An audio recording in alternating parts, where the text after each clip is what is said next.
Welcome back, kids, to another episode of Super Science Gals. Today, you will be learning about Isaac Newton's first 3 laws of gravity. We have just been contacted that there is a bank robbery in progress.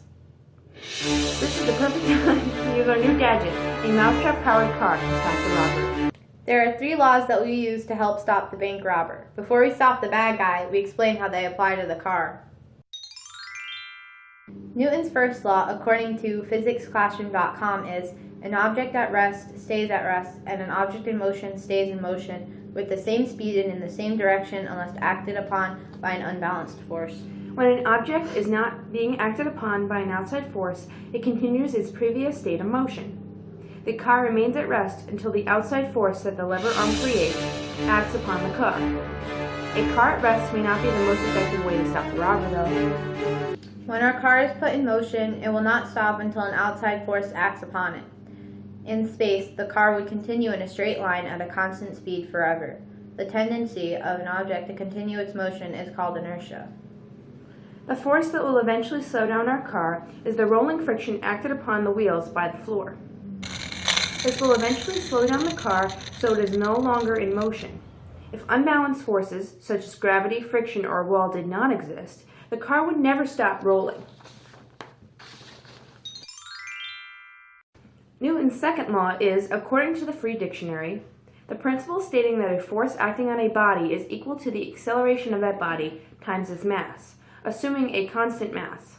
Expressed mathematically, this is F equals ma, where F is the force in newtons, m is the mass of the body in kilograms, and a is the acceleration in meters per second per second. This law will help us determine the acceleration of our new gadget. With this information, we can determine how fast the car will travel and essentially how we will use the car to trip the robber. This law in equation form is force equals mass times acceleration. The lever arm of the mousetrap is the force acting on the mousetrap car. We can determine the force of the lever arm by multiplying the mass of the car, 0.1132 kilograms, by the theoretical acceleration of the car, 21.6 meters per second squared. Using this equation, we can determine that the force of the lever arm must be 2.45 newtons.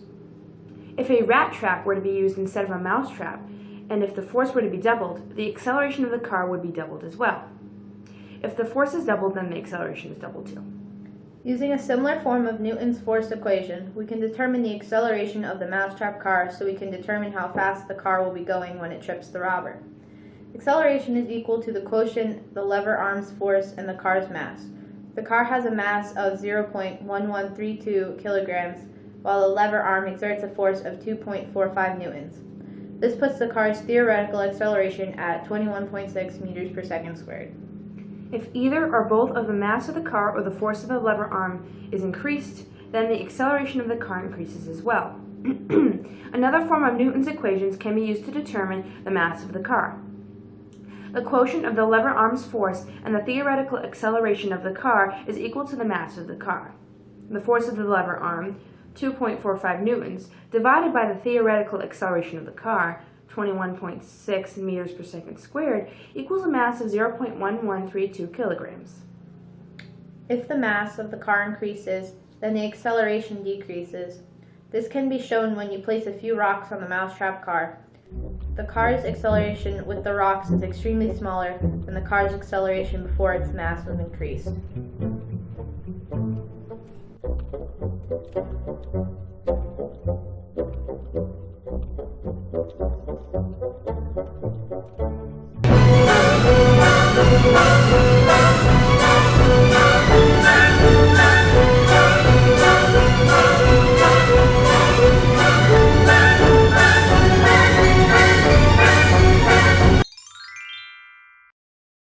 Newton's third law, according to physicsclassroom.com, is that every action has an equal and opposite reaction. In order for the mousetrap car to move, a string must be attached to the lever arm. The string is then wound around the axle of the car. Then, the lever arm snaps back and the axle spins, moving the car. If you push down on the lever arm, it will snap back and the string will come with it and unwind and therefore spin the axle.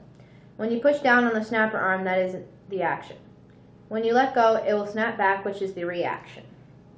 The lever arm snaps back and makes the string unwind and spin the axle, which is another action-reaction pair.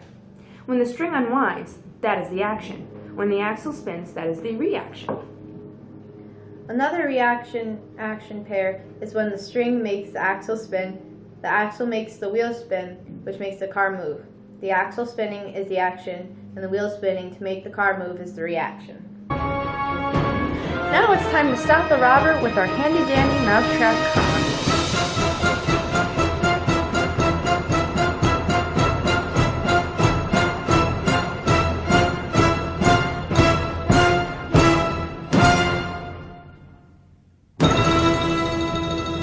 Yet again, science has helped us stop a criminal. We couldn't have done it without Newton's laws and our new gadget, the Mousetrap-Powered car. That's all for today, kids. Next time, we'll get to learn about Tesla and his invention. I look forward to seeing every one of you tomorrow.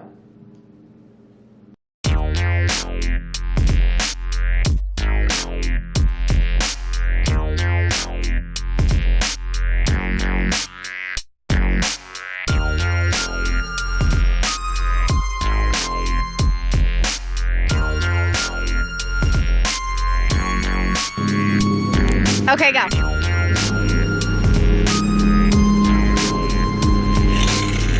No, too soon. Go. Newton's first law, according to physicsclassroom.com. Stop. Okay, go.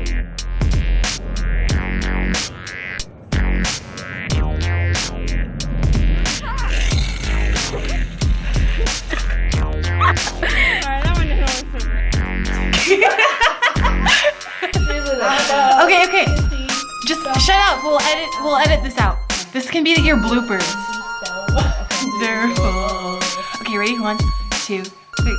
Welcome back, kids.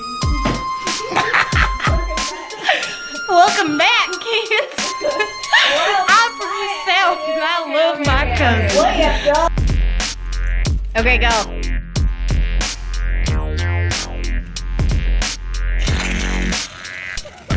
Too soon. Oh, this.